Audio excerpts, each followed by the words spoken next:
Hey friends, Mark Holmes here, and as always, thank you guys for watching, commenting, and subscribing to the Jobu Sports Report. Without you guys, this literally does not work.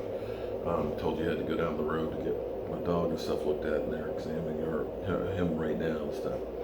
But we got some news, of course. Sean Lee, this is crazy. I've never seen somebody who's had hamstring issues like he's had. He's hurt his other hamstring, not the hamstring that had the cramps in the hamstrings. It's the other hamstring.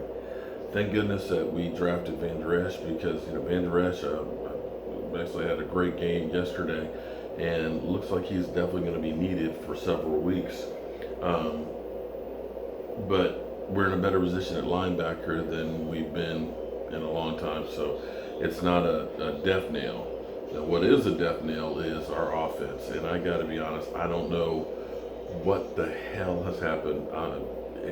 I'm going back to this, and you'll probably hear got conversations that are going on with DMV, Dallas Cowboys, and Cowboys Crunk, and everybody else, because we're all looking for answers and trying to figure out. What's clear is Dak Prescott started out his rookie year and had a fantastic year and things, and the offense clicked. But for whatever reason, everything on this offense has gone downhill, including Dak Prescott. And this is where, to me, coaching comes in. His mechanics are way off.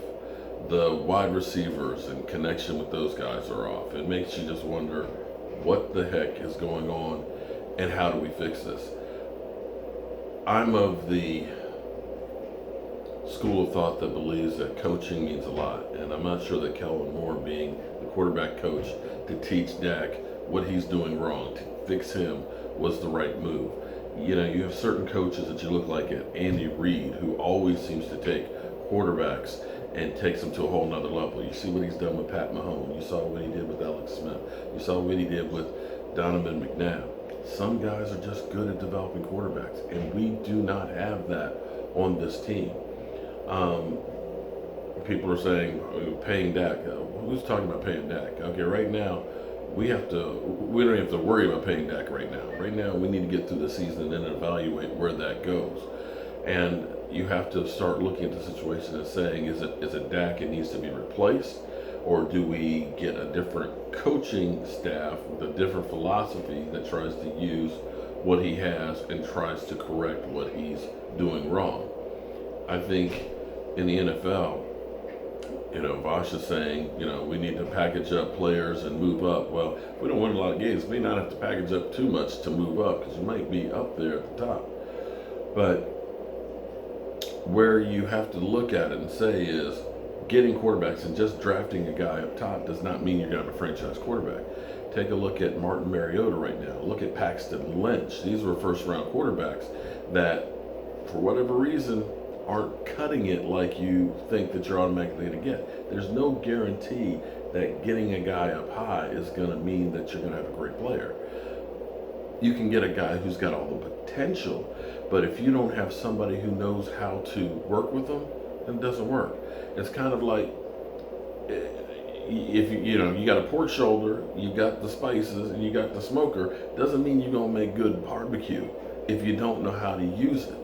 And that's where I think we are with this Dallas Cowboys offense. Right now, it's just been steadily going downhill because they just don't know how to make the barbecue. And you've done everything else on this team. Everything else. You have turned the roster over and over and over again, okay? You went from Tony Romo, who you couldn't get there with the offense. You've had great running games. You've had great offensive line. You've changed everything except for one thing, and that's coaching. So, again, Sean Lee is going to be out for the next several weeks, hamstring issues, and we've got to make some changes. Well, I say we, and I would love to be able to make some changes. Jerry Jones has to make some changes if he expects to have a different result. Running into a wall over and over again is just going to keep blooding your forehead. At some point, you got to realize we got to get a ladder to go over the wall. I'm Mark Holmes, hoping for some good news on our dog, and I'll see you guys later.